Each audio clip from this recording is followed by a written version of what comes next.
Hi everyone. So the first thing that we're going to discuss this week is the quality of your macros. So a lot of people think when it comes to tracking your calories and your macros, it's all about just hitting the numbers, where part of that is true, but the other part of that is two people can eat the exact same amount of calories, the same macros, but have very different experiences. So one person can feel full, satisfied, recover really well from their training sessions and have really good energy, where the other person can feel flat, tired, have no energy, they don't recover well from their sessions, and they're always left feeling super hungry. And this comes down to the quality of your macros. So the first macro that we're going to discuss is protein.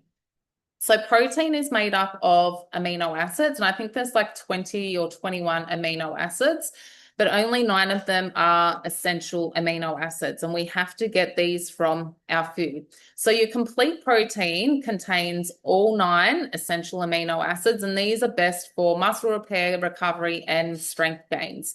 And these come from your natural animal products, so eggs, meat, poultry, so chicken and turkey, fish, dairy, and whey protein. Then on the right-hand side, we have incomplete proteins. So these are missing one or more essential amino acids. So they might only have 2 of the amino acids or maybe 8 of the amino acids. So they're still valuable for your health and fiber, but they're not ideal for building muscle alone. So some examples of incomplete proteins are legumes, so your lentils, chickpeas, and beans, nuts and seeds, and grains. Now, if you mix enough of these incomplete proteins together, you can actually combine them to make up a complete amino acid profile, but this requires a lot of planning and it requires larger portions, which then you'll probably go over your calories, because legumes, nuts, seeds, and grains all contain fats and carbohydrates, whereas as an example, like your lean chicken breast or some white fish, they've got absolutely no fat, no carbs in them, where your eggs have got some fats in them, your dairy and your red meat have got some fats in them. However, they're going to be a lot lower in calories, the complete proteins, whereas the legumes, the nuts, the grains, and the seeds, you're going to have to eat a lot more in calories to be able to meet your protein eating those alone. Next part of the protein is to your unprocessed proteins and then your highly processed proteins. So unprocessed or minimally processed proteins they're naturally nutrient dense. They have a better amino acid absorption, and they keep you satiated. So they keep you fuller for longer. So again, those examples are your meats, eggs, dairy, and things like tofu and tempeh, which are very minimally processed. They only have one ingredient in them. They don't have like extra additives and stuff. Where on the other side of this, your highly processed proteins come from things like your processed meats. So deli meats and sausages. Some protein bars just have a lot of additives in them, and then your fried and your crumbed meats as well. So processed meats are often very high in sodium, fillers, additives, and preservatives, and they have also been linked to bowel cancer. So it's very important that we don't consume too much of these proteins. But again, balance.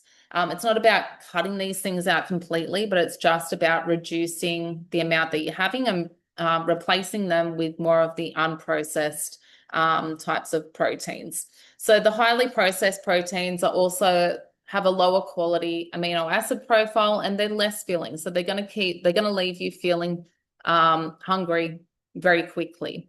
And when it comes to the crumbed meats, this is not meaning like the chicken breast that you might crumb at home to make a schnitzel. I'm talking about the things that you find at Woolies and Coles that are highly processed. I used to get these chicken, I forget what they're called, but they're stuffed with like garlic and cream and cheese, and then they've got like a crumbing on the outside. And when you look at the ingredients of those, there's a lot of additives in them, a lot of preservatives, and the meat itself has been processed to then form that shape. So they're the types of crumbed meats that I'm talking about. Second macro we're going to talk about is your carbohydrates. So we have 2 different types of carbohydrates. We have complex carbs and simple carbs. Your complex carbs come from whole foods and they're high quality carbohydrates. So our body's preferred source of energy comes from carbohydrates. So it's really important that we do get in enough carbs to then support our energy levels, but it's about getting the right carbohydrates in. So your complex carbs contain fiber, minerals, and vitamins. So the fiber in these carbohydrates slow down the digestion of the food, which is going to help you keep fuller for longer and help regulate your blood sugar. The fiber in these carbohydrates then support a healthy gut and give you that stable energy throughout the day. So it's really important that we're getting our carbs from fruits, vegetables, and then other natural sources like oats, potatoes, rice, and any other grains that you can think of. Your simple carbohydrates are refined and they're lower quality carbs. So they've been stripped of their fiber and their nutrients, and they give you a really quick energy spike, which then gives you a really quick crash, which means your energy levels are not going to be stable throughout the day, and neither are your blood sugars. They're really easy to overeat on as well. So some examples is white bread, pastries, lollies, and sugary cereals. So those types of food are going to digest really quickly and then leave you feeling hungry. So an example that I always like to use is Cadbury's versus sweet potato. So a whole family block of Cadbury's has about 1,050 calories in it. So if I ate that whole block of chocolate, I can guarantee you that I will be hungry 30 minutes to an hour later. That chocolate is going to digest really quickly in my body. It's not going to fill me up and satisfy me. So I'm then going to easily be able to overeat on something like that. Whereas if I had 1,000 calories in sweet potato, I'm going to get halfway through that sweet potato and I'm going to feel stuffed and so full that I wouldn't be able to eat for like another 3 or 4 hours after that. So it's really important the type of carbohydrates that you eat to fill you up. So fiber content matters. And as I said before with the last slide, is the fiber slows down the digestion of your food. It helps you stay fuller for longer, and it supports a healthy gut and your hormone health as well.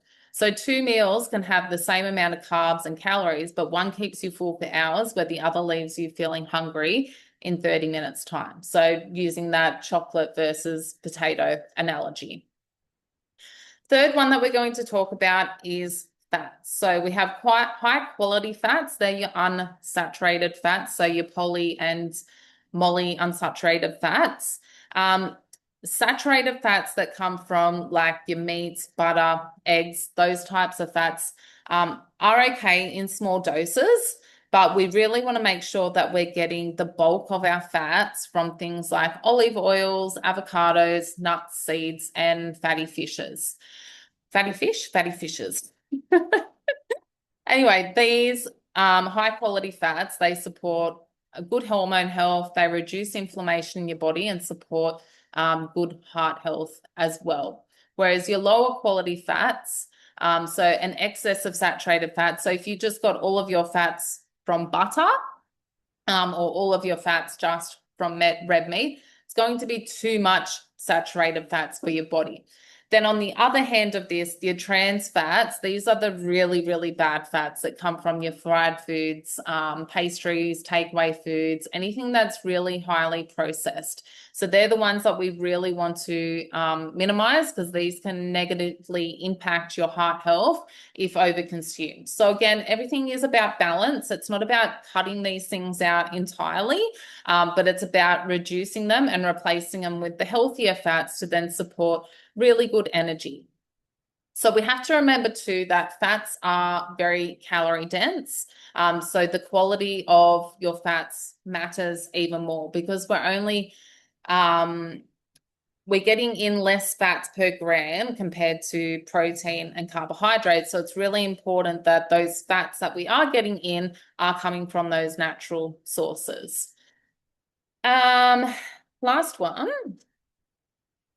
So as I was saying before too, 2 diets can have the same calories and the same macros, but very different outcomes. So if we're having high quality macros, you're going to have better energy, better digestion, better muscle recovery, better hunger control. So you're going to stay fuller for longer and find it easier to adhere to your diet.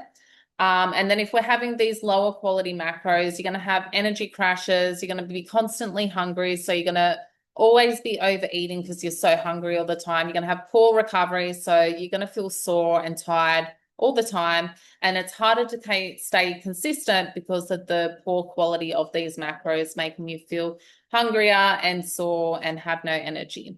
So if you have any questions, please head to the nutrition Q&A thread and I'll answer any of them there.